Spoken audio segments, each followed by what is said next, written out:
Effling. Sa genèse.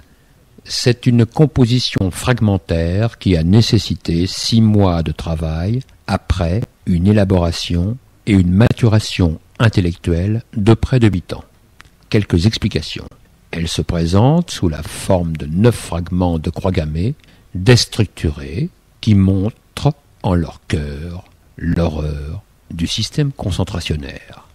Pour la mise au point de cette composition fragmentaire, des techniques de pointe ont été utilisées. On peut y voir la continuité du rapport à la technique dans la perpétuation de la mémoire, alors que la technique et le système rationnel technicien étaient au cœur de cette déréliction. Je montre aussi que la technique peut être à la fois un vecteur de l'inhumain et un vecteur de transmission de la mémoire. C'est l'homme seul qui a le choix de son utilisation. Chaque fragment est composé de 12 blocs. Chaque bloc est occupé par 1632 fois le même personnage. Ce personnage est issu d'un modeleur volumique numérique.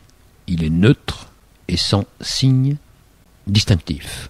De chaque bloc sont extraits 16 personnages.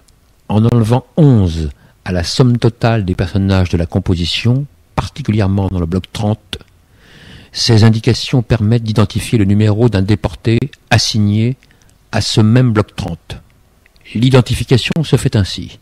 Nombre de personnes au total, 1632, multiplié par 12, multiplié par 9, égale 176 256.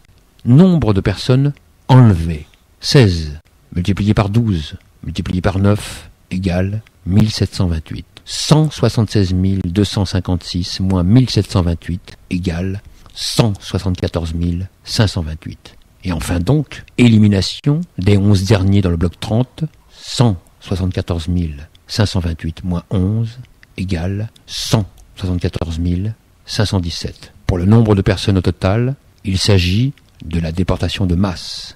Pour le nombre de personnes enlevées, les différentes sélections. Et enfin, au résultat obtenu, l'interrogation des survivants.